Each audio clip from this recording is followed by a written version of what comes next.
Praises to Yahawah, Bahashem, Yahweh Shai, Bahashem Rakakwadash.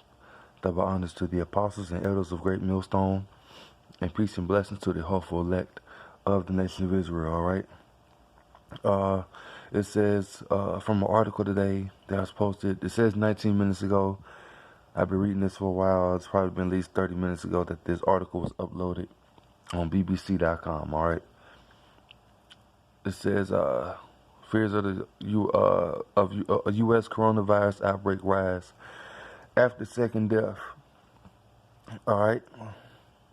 Fear of an outbreak in Washington deepened after a second patient in the state died from the coronavirus. The patient was a man in his 70s, and he was treated in the same facility where the first patient died a day earlier. All right. It says 23 new cases of COVID-19, and the coronavirus ain't nothing but just is SARS. Except the corona is don't really want to say mutated, but they made it into something stronger. It's the same thing as SARS, but it's stronger. All right, so basically, yeah, it's like a mutation. All right, not in that type of sense, but they made it stronger. All right. And corona deals with the crown. The word goes in the crown, and that's what the virus looks like up under a microscope. Now, it says the illness caused by the virus were reported in the United States over the weekend, bringing the total to 88 cases. All right, so it's ramping up here in Babylon the Great, which is spiritually called Sodom and Gomorrah as well. All right. New cases were reported in U.S. states from coast to coast in Washington, California, Oregon, Illinois, Florida, New York, and Rhode Island. So the United States is plagued on all sides, from north, south to east to west. All right, and what else? It says something.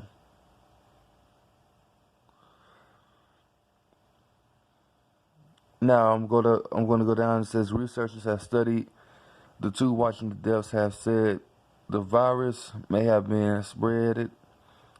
I don't know why I said it like that. May have been spreaded for weeks, and suggested that up to 1,500 people may have been affected. So it says that 1,500 people may have been affected. All right. Now, let's read something from Exodus. And us Hebrew Israelites, are you so-called blacks, Latinos, Native American, similar Indian descent, Hispanics? We make up the 12 tribes of Israel due to Bible prophecy with the tribes. All right. Now, let's go to Exodus 10. We're going to deal with Moses and the Egyptian. Well, actually, before I read that, let's go to Ecclesiastes 1:9. The thing that had been, it is that which shall be, and that which is done is that which shall be done. And there is no new thing under the sun. So nothing is new. Even in the future, which is now. Because, 100 years ago, this would be like them to the future. Or, when the prophets seen Babylon the Great, they didn't know it was America. All right. When they seen all these different kingdoms, that would be referred to the future. So everything you see today is not new. All right. Technology, how certain things are developed, how a lot of stuff is developed is not new. The people, like the people of the scriptures. If you had slaves in ancient Egypt that were certain people, there'd be the slaves today that served in recent slaveries. All right, meaning you so-called Negroes, Latinos, Native Americans, Hispanics. All right, y'all were the slaves in ancient Egypt. Y'all were the slaves here in Babylon the Great, which is spiritually called Sodom and Gomorrah, which is America. And there's other parts of the world that we served in slavery too. So you're going to have Israelites that look like other nations. Now, what I wanted to get, it says, all right, Exodus 10, and the Yahawah said to Moses, go into Pharaoh, for I have hardened his heart of his mind. That's what he means. The literal heart is just a muscle that pumps blood. All right. So your heart in the Hebrew is lahab, which means your mind. All right.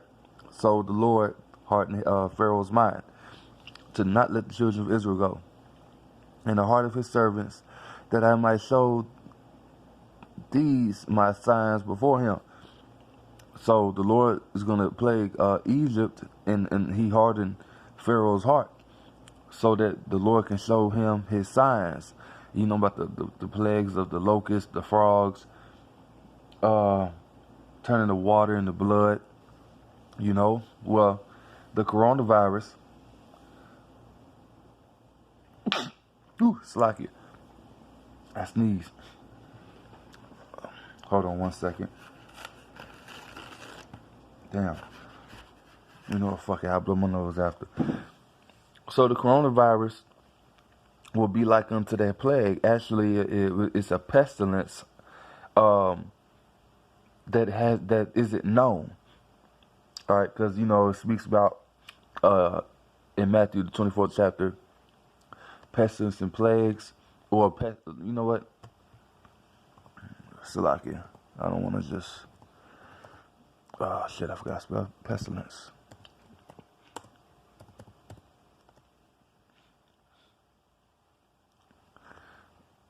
Actually, Salakia. Trying to make this quick.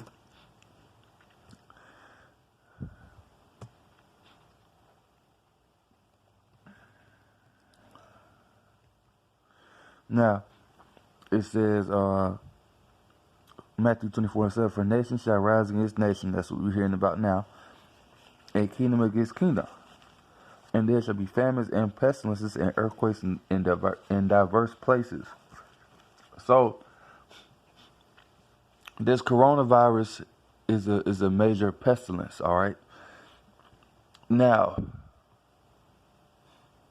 let's go back to Exodus. And that thou mayest tell in the ears of thy son, in the ears of thy son's son, what things I have wrought in Egypt for my signs, which I have done among them, that ye may know how that I am the Yahawah. And you see Lord in all caps is Yahawah. All right. And Moses and Aaron came unto Pharaoh and said unto him, thus saith the Yahawah, power of the Hebrews. And it hasn't changed. So God, for what, John 3:16, for God so loved the world, he gave his only begotten son. Talking about the word of the Hebrews, all right, which goes in the cosmos, a particular group or people, you know, not just the whole world, literally, no. How long wilt thou refuse to humble thyself before me? Let my people go, that they may serve me. So, in the last days, the Lord, Yahawah, in the name of his son, Yahawah Shai, all right, has gifted the Hebrew Israelites with this truth, and not just any old Israelite. The Lord is searching for the 100. Well, not searching, because he already know who the 144,000 in the word 1/3 is. That great multitude. All right, like how it states in the book of Revelation. That's a lot. So the Lord is seeking to have his people worship him and to call upon his name in spirit and truth. All right. So Yahawah Shai is our mediator. All right. We went into slavery. We slept for a while, meaning we didn't know who we were. We forgot. All right. And Yahawah Shai was giving back. He gave this truth to us so that we can have it in the last days in hopes to be saved. All right. So Yahawah want us to come back and worship Him. All right, and do what our fathers used to do, our righteous fathers, not our evil fathers. Well, they're not our fathers. They're the fathers of the 2/3, and they got the spirit of Saul. All right, we're the house of David. All right, so Yahawah, Bahashem, Yahweh Shai want His people to come back and serve Him, but we all know that a remnant will only do that. All right, and these other nations refuse to let us go. Now, that's why all these plagues is happening too. But we know the coronavirus was created by Esau as well, all right? But it's going to backfire him because he wants to, they have a certain agenda that they want to carry out and minimize the number of people that are on the earth. They want to drop the population down to 500 million. Thus said the Yahawah, Jeremiah 15:33. Thus said the Yahawah of hosts, the children of Israel and the children of Judah were oppressed together, and all that took them captives held them fast. They refused to let them go. Didn't it say that? Didn't it say that right here in Exodus 10 verse 3? All right, let my people go, that they may serve me. All right, if thou refuse to let my people go, behold, tomorrow will bring the locust into thy coast. All right, and that's what happened. And even the people that were with Pharaoh was like, hey, let the Hebrews go, because it's going to say something about Egypt is destroyed. Oh, it's like it. Now, it says, and Pharaoh's servant, verse 7, and Pharaoh's servant said to him, how long shall this man be a snare, a trap unto us, talking about Moses? Let the man go, that they may serve the Yahawah their power. Knowest thou not yet that Egypt is destroyed?